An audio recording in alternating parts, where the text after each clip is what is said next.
Alô, pessoal, meus caros colegas do curso de Segurança do Trabalho, me chamo Ana Maria de Lima, sou ex-professora do curso de Segurança do Trabalho do Instituto Federal do Piauí, sou engenheira civil, especialista em Segurança do Trabalho, tenho mestrado e doutorado. A disciplina que iremos tratar é equipamento de proteção individual e equipamento de proteção coletiva, onde você terá conhecimento do tipo, uso e legislações pertinentes à EPI e EPC. Aprenderá sobre o objetivo e a importância do Inmetro, o tipo de ventilação e os equipamentos coletores, assim como a NR35, que trata da trabalho em altura. O curso tem como ementa tipo, uso, legislação pertinente e inspeção em equipamento de proteção individual e coletiva. E seu objetivo geral é conhecer os equipamentos de proteção coletiva e equipamento de proteção individual, assim como a NR35, que trata de trabalho em altura. Espero as informações da nossa disciplina possam ajudar no sucesso profissional. Bons estudos! Na primeira aula será tratado dos equipamentos de proteção, que tem como objetivo identificar os equipamentos de proteção coletiva e individual. O que vem ser equipamento de proteção coletiva? São equipamentos utilizados para a proteção de segurança enquanto um determinado de pessoas realiza determinada atividade. O equipamento de proteção coletiva deve ser usado prioritariamente ao uso de equipamento individual. Por exemplo, o interessante é você usar um equipamento que resolva a questão coletiva. Tem um problema de ruído, então vamos fazer o quê? Vamos enclausurar aquele equipamento ao invés de usar um protetor individual. E o que vem ser o equipamento de proteção individual? É todo dispositivo ou produto de uso individual, utilizado pelo trabalhador, destinado à proteção contra risco capazes de ameaçar a sua segurança e a sua saúde. Por exemplo, capacete, uma bota. E entende-se por equipamento conjugado de proteção individual todo aquele equipamento composto por vários dispositivos que o fabricante tem associado a um ou mais riscos.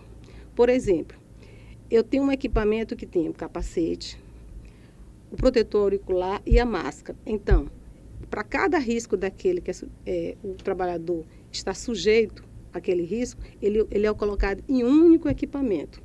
O uso de equipamento de proteção individual só deverá ser feito quando não for possível tomar medidas que permitam eliminar os riscos do ambiente em que se destina a atividade, ou seja, quando as medidas de proteção coletiva não forem viáveis, eficientes e suficientes para a atenuação dos riscos e não oferecem completa proteção contra os riscos de acidente do trabalho e ou doença profissional e do trabalho.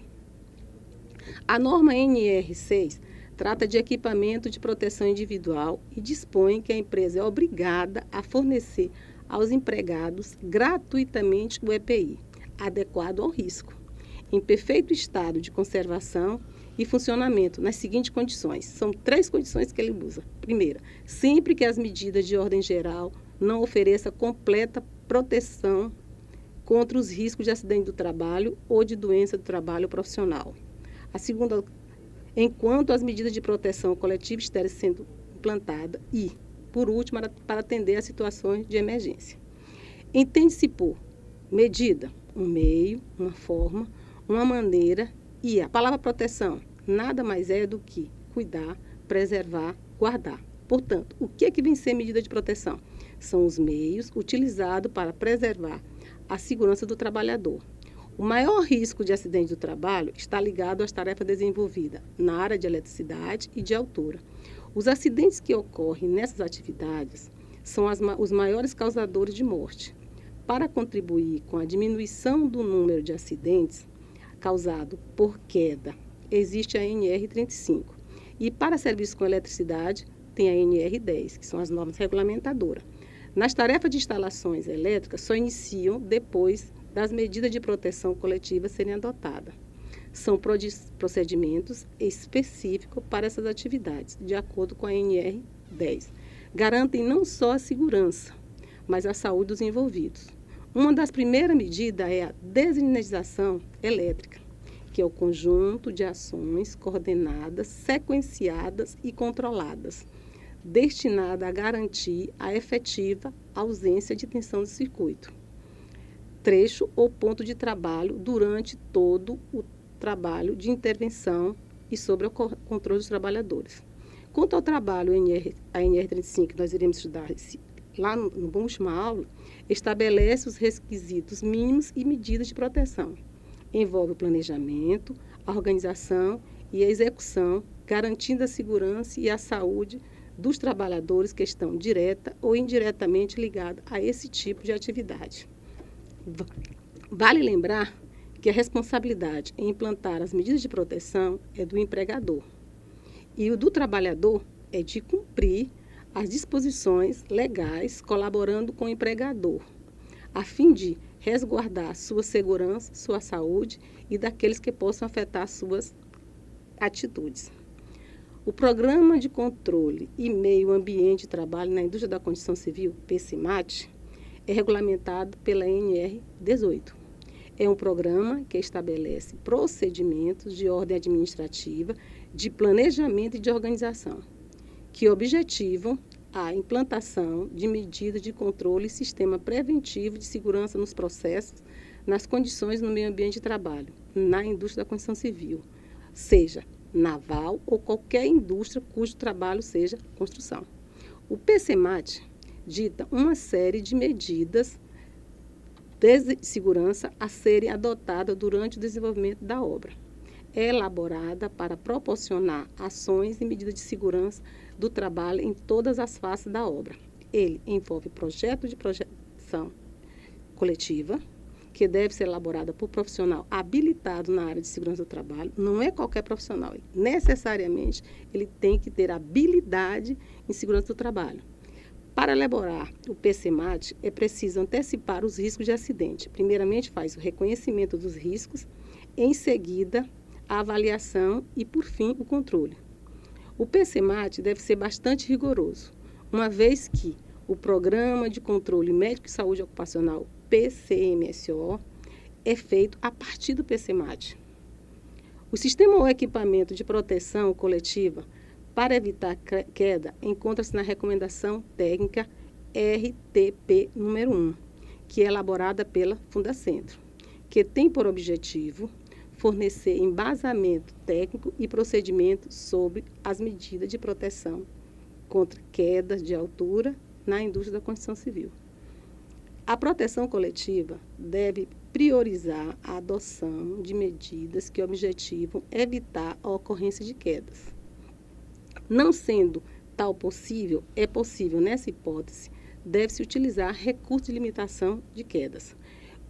O sistema é dividido em 3 dispositivos protetores, que são de plano vertical, de plano horizontal e para limitação de queda.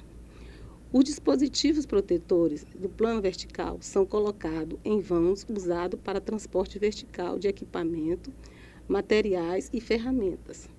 Tem como finalidade a proteção contra risco de acidente de altura. Eles estão subdivididos em sistema guarda-corpo-rodapé, sistema de barreira com rede e proteção de abertura no piso por cercado, barreiras com cancelas ou similares. O sistema guarda-corpo-rodapé, GCR, destina-se a promover a proteção contra risco de queda de pessoas, materiais e ferramentas. Deve ser constituído de uma proteção sólida de material rígido e resistente, convenientemente fixado, instalado nos pontos da plataforma, áreas de trabalho e de circulação onde haja risco de queda de pessoas e materiais. Tem como elemento construtivo travessão superiores, que são barrotes, listão e parapeito, travessão intermediário, rodapé e montantes. Podem ser combinados com estruturas metálicas, escadas e andaimes.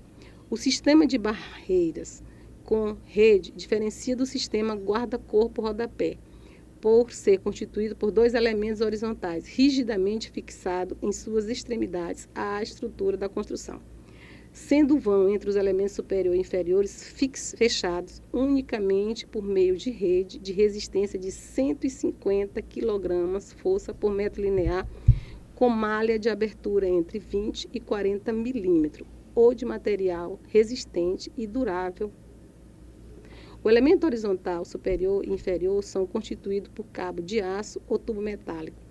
A fixação do sistema é feita na estrutura definitiva do edifício em construção por meio de dispositivos que garante a resistência a esforços de impacto transversal de 150 kg por metro linear. A tela tem amarração, deverá ser contínua e uniforme nos elementos superiores e inferiores, cobrindo todo o vão e sua extremidade e fixada, amarrada em toda a dimensão vertical. Nas aberturas no piso, mesmo quando utilizada para transporte de materiais e equipamento, deve ser protegido por cercado rígido composto de travessa intermediária, rodapé e montante de características e sistema construtivo idêntico ao sistema guarda-corpo-rodapé. No ponto de entrada e saída de material, o sistema de fechamento deve ser do tipo cancela ou similar. Na hipótese de não ser possível o transporte vertical para o cercado fixo, pode-se utilizar o cercado móvel devidamente sinalizado. Os vãos de acesso às caixas de elevador devem ter fechamento de painéis inteiriço, no mínimo 1,20 metros de altura, constituído em material resistente fixado à estrutura da edificação até a colocação definitiva das portas. Esses dispositivos de proteção são de instalação obrigatória em todos os níveis da edificação a serem servidos por elevadores. Todas as aberturas na laje e piso não utilizado para transporte vertical e equipamento devem ser dotadas de proteção sólida na forma de fechamento provisório fixo, assoalho com encaixe, de maneira a evitar seu deslizamento ou por sistema guarda-corpo-rodapé, que são dispositivos protetores de plano horizontal. Esse sistema conta com uma proteção inteiriça, sólida e sem frestas, devendo ser fixada perfis metálico ou de madeira de forma de fechamento provisório, mas absolutamente fixo. Em todo o perímetro da construção de edifício com mais de 4 pavimentos ou altura equivalente, é obrigatório a instalação de plataforma principal, plataforma terciária, dependendo do número de pavimentos ou altura da edificação. Na construção de edifício com pavimento no subsolo, deve ser instalado ainda plataformas terciárias de proteção. Devem ser de material rígido e resistente, sempre considerando a carga que deverá ser suportada. A plataforma principal, mais conhecida como bandejão, é instalado após se concretar a primeira laje, pois é aí que deve ser colocado. A distância entre o edifício e a extremidade da plataforma é 2,50 metros, acrescentando ainda a extremidade de 0,80 centímetros, com inclinação de 45 graus. Na plataforma secundária, instalada de 3 em 3 lajes, contada a partir da principal.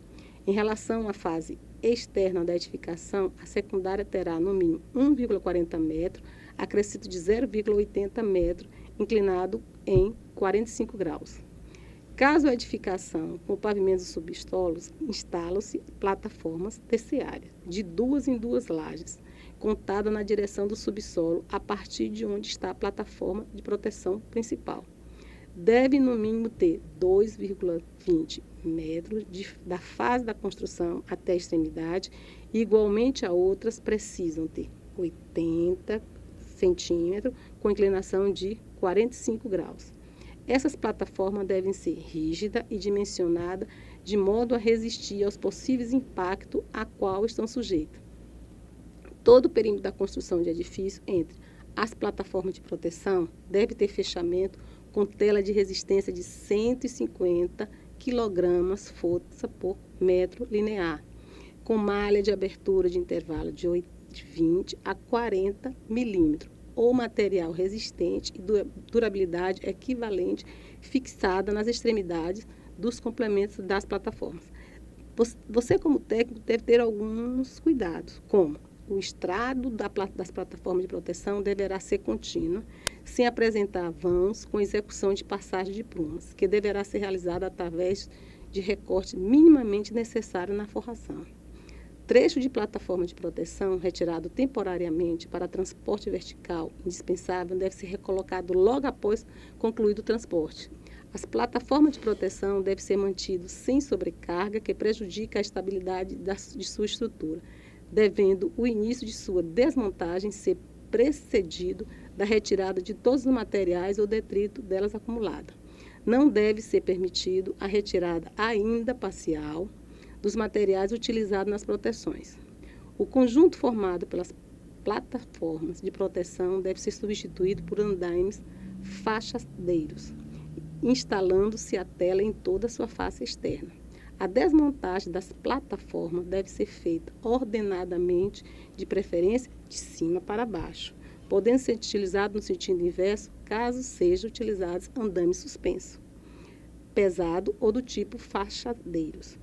Essa foi a nossa aula. Muito obrigado. Até o próximo encontro e espero ter atingido o objetivo dessa aula. Bom estudo!